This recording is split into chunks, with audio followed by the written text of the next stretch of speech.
Il y a quelques années, j'ai vécu une anecdote au sujet de la musique avec un djinn, avec un démon, un shaitan, et j'ai trouvé judicieux le fait que ce soit disponible sur IGTV pour être plus facilement propageable et accessible par les musulmans.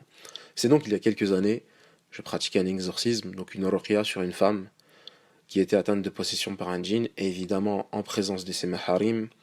Et durant la récitation, le djinn a fait une chose que je n'avais encore jamais vue auparavant. Il faut savoir que généralement, durant la récitation du Coran, les djinns qui possèdent les gens vont soit te crier dessus, soit t'insulter, soit te cracher dessus, soit essayer de s'enfuir, voire encore même de te frapper, mais jamais je n'étais tombé sur un shaitan qui chantait durant que je récitais.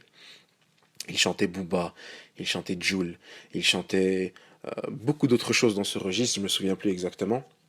Al-Muhim, ça me stressait et ça me déconcentrait, donc j'ai cessé un instant pour lui interdire le fait de chanter et je l'ai questionné sur le pourquoi il pouvait chanter durant que je récitais car ça m'intriguait, je n'avais encore jamais vu cela. Et là, il m'a donné une réponse univoque. Une réponse univoque.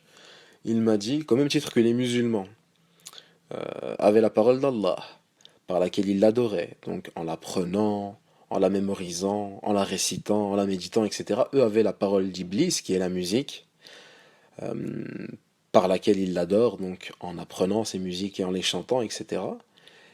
Et que l'industrie de la musique aujourd'hui était gérée par Iblis, et qu'il y avait deux catégories dans cette industrie de la musique. La première catégorie qu'il a citée, ce sont ceux qui font ce qu'on appelle plus communément aujourd'hui un pacte.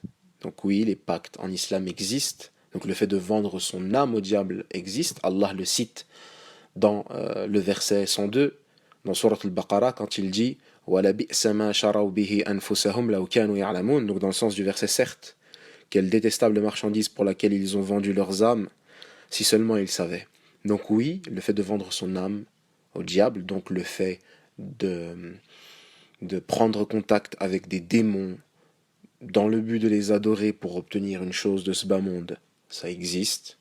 Donc c'est la première catégorie qu'il m'a citée. Et donc il m'a dit que eux, en contrepartie du fait qu'ils leur accordent certaines choses qui est dans leur capacité qu'Allah leur a accordé ici-bas, ils leur demandaient de chanter dans le but d'égarer les gens du but pour lequel Allah les a créés, autrement dit le fait de l'adorer de manière exclusive. Et la deuxième catégorie de personnes, ce sont ceux qui ne vendent pas leurs âmes au diable, qui ne font pas de pacte à proprement parler, mais qui font de la musique.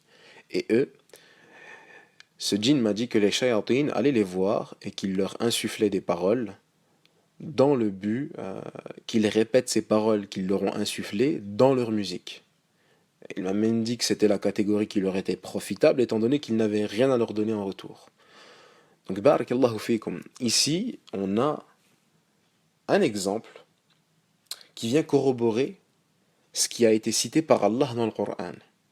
Parce qu'il faut savoir que les musulmans, les gens de manière générale, comprennent beaucoup plus facilement avec les exemples. C'était d'ailleurs la sunna du messager sallallahu alayhi wa sallam de citer des exemples qui sont véridiques dans le but d'expliquer par les sagesses de ces vérités, de ces exemples, un jugement juridique. Donc, une chose qui pourrait être haram ou halal, etc. etc. Et ici, en l'occurrence, ce qu'a dit ce djinn est corroboré par la révélation. Allah nous dit dans le Coran, par exemple dans Surat Luqman, وَمِنَ النَّاسِ مَنْ يَشْتَرِي لَهْوَ الْحَدِيثِ لِيُضِلَّ عَنْ سَبِيلِ اللَّهِ بِغَيْرِ عِلْمٍ. Dans le sens du verset, et parmi les hommes, il y en a certains qui, dénués de science, achètent de plaisants discours dans le but d'égarer du chemin d'Allah. Au sujet de ce verset, on a Abdullah ibn Abbas radiallahu anhuma, qui est le cousin du messager sallallahu alayhi wa sallam, celui pour lequel il a invoqué, en le prenant de ses bras, il a invoqué Allah en disant Allahumma faqihu fid din wa allimuhu at-ta'wil. Oh Allah, instruis-le dans la religion et enseigne-lui la science de l'exégèse, donc de l'explication du Coran. Donc ce compagnon, ce sahabi, il nous a informé de ce verset que c'était la musique. Donc c'est l'exégèse par excellence du Coran, celui qui est le plus à même de pouvoir l'expliquer, celui pour lequel le messager sallallahu alayhi wa sallam a invoqué Allah pour qu'il l'instruise dans la religion, qu'il lui donne la capacité de pouvoir expliquer le Coran. Il dit au sujet de ce verset que c'est la musique. On a également Mujahid, qui est connu dans le tafsir, qui nous dit que ce verset-là concerne la musique. On n'a pas que ce verset. D'ailleurs, l'autre est encore plus explicite par rapport à notre situation. Allah, dans le Coran, nous dit dans Surat Isra, donc Surat 17, وَاسْتَفْزِزْ مَنِ اسْتَطَعْتَ مِنْهُمْ بِصَوْتِكَ. Allah ici nous le dit, donc au sujet d'Iblis, excite par ta voix ceux d'entre eux que tu pourras. Et ici, en l'occurrence, la voix, c'est la musique. Excite par la musique ceux d'entre eux que tu pourras. Donc, barakallahu fikum. On a un consensus dans notre communauté sur l'interdiction de la musique. Allah l'a interdit dans le Coran. Le messager sallallahu alayhi wa sallam l'a interdit dans la sunna. Les compagnons sont unanimes sur son interdiction. Les 4 imams des 4 madhahib, que ce soit Abu Hanifa, Malik, Shafi'i, Ahmed, sont unanimes sur l'interdiction. Tous les savants de la communauté, qui sont plus de 100 000 depuis que l'islam existe, sont unanimes sur l'interdiction. Et on a un homme parmi les savants, Ibn Hazm, rahimahullah, qui a émis l'avis qu'il n'y avait pas d'interdiction claire par rapport à la musique. Et subhanallah, on a Allah qui l'interdit. Le messager alayhi salatu wassalam qui l'interdit, les compagnons qui l'ont interdit, les 4 imams qui l'ont interdit, tous les savants de la communauté qui l'ont interdit. On a un homme qui a commis une erreur. Et aujourd'hui, on a des charlatans sur les réseaux sociaux et sur Internet qui appellent à suivre cette erreur et à délaisser les choses qui sont claires. Donc le Coran, la Sunna, le consensus des compagnons, voire le consensus des musulmans sur l'interdiction de la musique. Barakallahu fikum.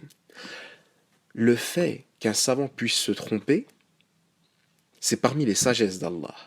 Premièrement, pour les distinguer des prophètes, qui eux, au sujet de la révélation, ne se trompent jamais.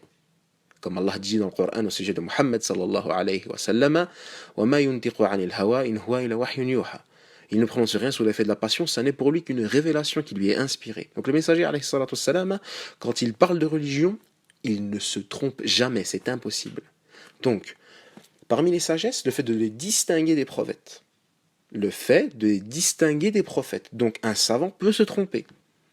Deuxième sagesse, éprouver les croyants. On a Allah qui dit interdit. On a le messager sallallahu alayhi wa sallam qui dit interdit. On a tous les compagnons qui disent interdit. On a tous les savants de la communauté. Tous les musulmans de la communauté qui disent interdit. Et on a un homme parmi les savants, qu'Allah lui fasse miséricorde et lui pardonne, qui s'est trompé. Plus que cela, il s'est trompé, mais il a mis un effort il a fait un effort pour atteindre cette vérité-là, et il s'est trompé. Et le messager alayhi salatu wa sallam nous a informé que le mujtahid, celui qui fait l'effort de penser parmi les savants, si il a une réponse juste, il a 2 récompenses. Une pour avoir fait l'effort et une pour avoir trouvé la vérité. Et s'il se trompe, il n'a qu'une récompense, celle pour avoir fait l'effort. Il n'a même pas le péché.